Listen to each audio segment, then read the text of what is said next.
संशोधनकर्ता मान्य गणेश बहादुर विश्वकर्मालाई मान्य सभापति गणेश पराजुलीले जवाब दिने क्रममा स्वीकार्नु भएको बाहेक आफ्नो संशोधन फिर्ता लिन चाहनुहुन्छ भने फिर्ता लिन समय दिन्छु। मान्य सदस्य गणेश बहादुर विश्वकर्माले आफ्नो संशोधन फिर्ता लिन नचाहनु भएकोले उक्त संशोधनहरूलाई निरार्थ प्रस्तुत गर्दछु। यो प्रस्तावको पक्षमा हुने मान्य सदस्यले हुन्छ भन्नुहोला, त्यसको विपक्षमा हुने मान्य सदस्यले हुन्न भन्नुहोला। यो प्रस्तावको पक्षमा हुने मान्य सदस्यले हुन्छ भन्नुहोस्, यो प्रस्तावको विपक्षमा हुने मान्य सदस्यले हुन्न भन्नुहोस्। हुन्न भन्ने पक्षका मान्य सदस्यहरूको बहुमत भएकोले मान्य गणेश बहादुर विश्वकर्माले पेश गर्नुभएको संशोधन बहुमतले अस्वीकृत भएको घोषणा गर्दछु।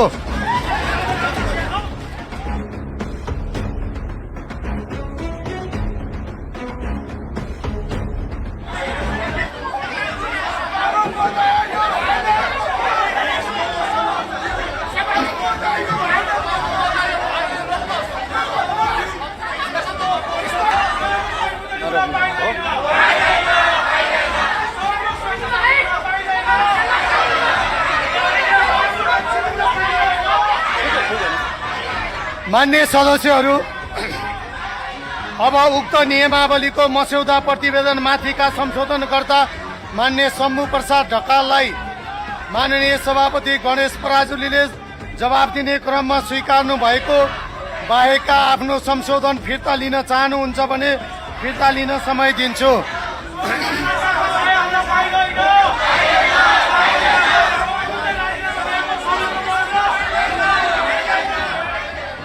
मान्य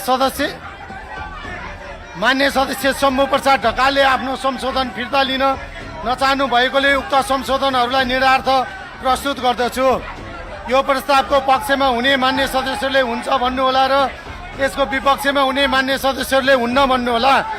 यो प्रस्तावको पक्षमा हुने मान्य सदस्यले हुन्छ भन्नुहोला, यो प्रस्तावको विपक्षमा हुने मान्य सदस्यहरूले हुन्न भन्नुहोला।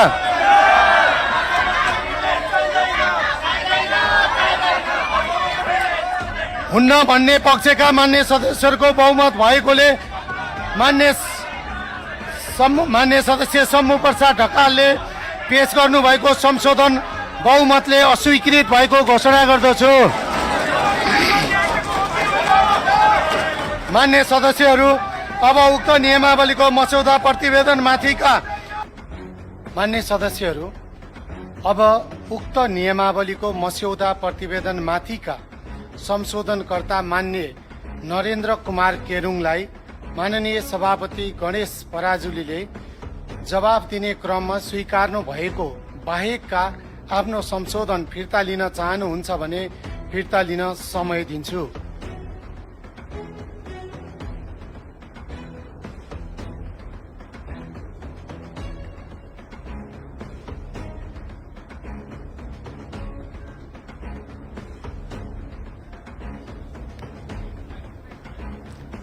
माइक दिनुहोस्।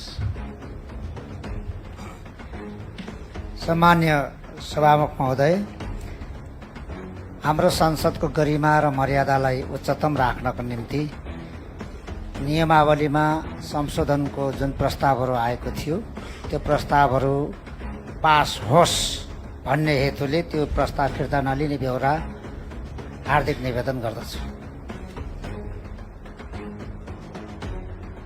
मान्य सदस्य नरेन्द्र कुमार केरुङले आफ्नो संशोधन फिर्ता लिन नचाहनु भएकोले उक्त संशोधनहरूलाई निरार्थ प्रस्तुत गर्दछु। यो प्रस्तावको पक्षमा हुने मान्य सदस्यहरूले हुन्छ भन्नुहोला र यसको विपक्षमा हुने मान्य सदस्यहरूले हुन्न भन्नुहोला। यो प्रस्तावको पक्षमा हुने मान्य सदस्यहरूले हुन्छ भन्नुहोस्, यो प्रस्तावको विपक्षमा हुने मान्य सदस्यहरूले हुन्न भन्नुहोस्।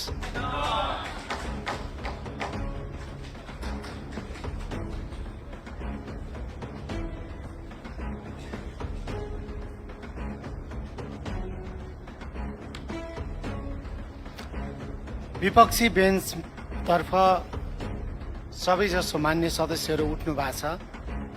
के को लागि उठ्नुभयो?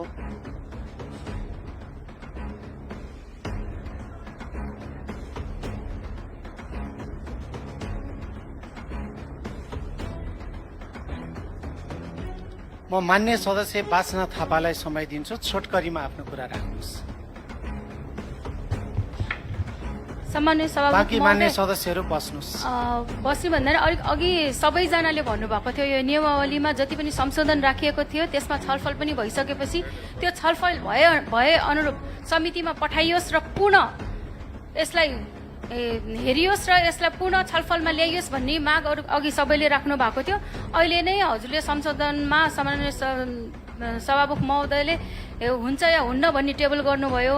यसको लागि हामीले अघि पनि मैले ध्यान आकर्षण गराइसकेको छु। यसलाई पुनः समितिमा लगियोस् भन्न चाहन्छु सामान्य सभामुख महोदय।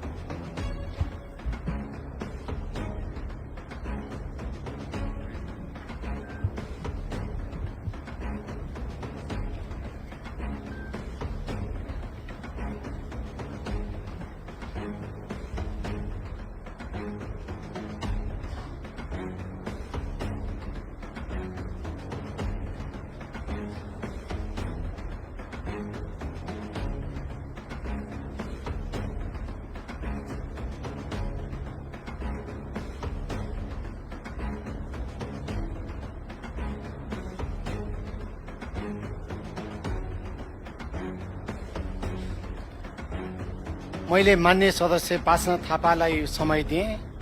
मान्य सदस्यले आफ्नो कुरा राख्नुभयो। बस्नुहोस्, कार्यसूची अगाडि बढाउँ।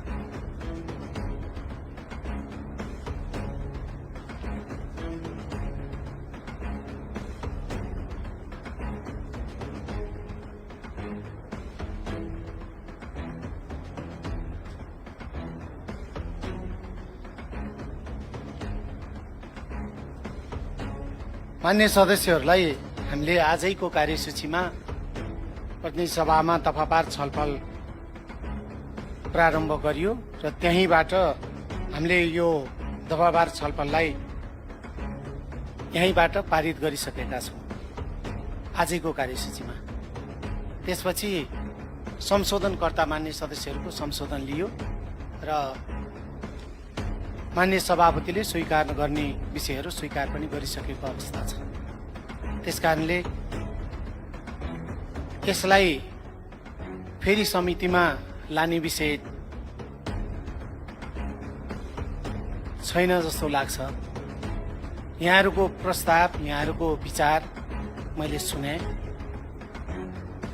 अहिले पनि मान्य सदस्यहरू उठेको कारणले मैले बोल्न पनि समय दिएँ। त्यसकारणले कार्यसूची अगाडि बढाउनलाई सहयोग गर्नुहोस्।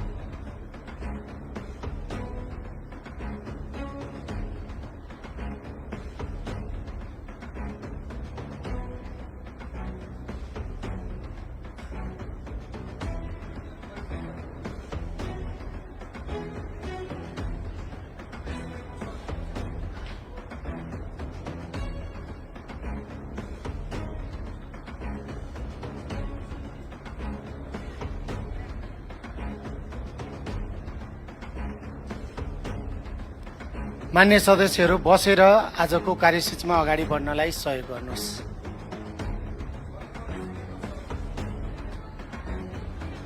मैले सबै संशोधनकर्ता